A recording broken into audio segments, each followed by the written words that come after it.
இன்னைக்கு நம்ம ஒரு இன்ட்ரெஸ்டிங்கான அனிமலை பார்க்கலாமா, விச் இஸ் மேண்டிஸ் ஷ்ரிம்ப்.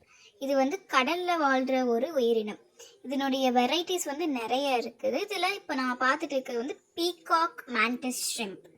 இந்த மேண்டிஸ் ஷ்ரிம்ப்னுடைய ஐஸ், அதாவது இது வந்து 12லேருந்து 16 கலர் பார்க்க முடியுமா.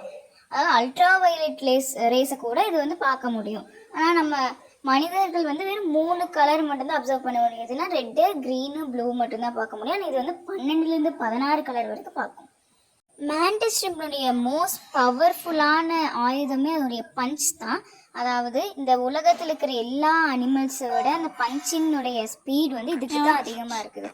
அதாவது ஒரு புல்லட் ஃபயர் ஆகும்போது எந்த அளவுக்கு ஸ்பீட் இருக்குதோ அந்த அளவுக்கு இதனுடைய ஸ்பீட் 81 km/h வந்து இது பஞ்ச் பண்ணும். இது பஞ்ச் பண்ண இடத்துல வந்து ஒரு வேப்பர்ஸாட்ட ஃபார்ம் ஆகும். அது வந்து அந்த சூரியனுடைய சர்ஃபேஸில் எந்த அளவுக்கு டெம்பரேச்சர் இருக்குமோ அந்த அளவுக்கான ஒரு டெம்பரேச்சர் அங்கே வந்து உருவாகும். அதுக்கான காரணம் வந்து ஃப்ரிக்ஷன், அதாவது உராய்வுனால தான் அது ஏற்படுது. இந்த மாதிரி வாட்டர் வேப்பர்ஸில் வந்து ஒரு பபிள்ஸாக ஃபார்ம் ஆகுறதுனுடைய ப்ராசஸ் வந்து கேவிடேஷன்னு சொல்கிறாங்க. அது வந்து என்ன ப்ரொடியூஸ் பண்ணால் கேவிடேஷன் பபிள்ஸ் தான் ப்ரொடியூஸ் பண்ணுது. இந்த மேண்டிஸ் ஷ்ரிம்ப்னுடைய வகைகள் வந்து 450லேருந்து 500க்கு மேலே இருக்குது. அதில் காமனான ஒரு வகைகள் வந்து zebra mantis shrimp, peacock mantis shrimp and common mantis shrimp. இந்த வீடியோவில் மேண்டிஸ் ஷ்ரிம்ப்ங்கிற அனிமலையும் அதை பற்றின இன்ஃபர்மேஷனையும் தெரிஞ்சிருப்பீங்க. So learn new things. Thank you.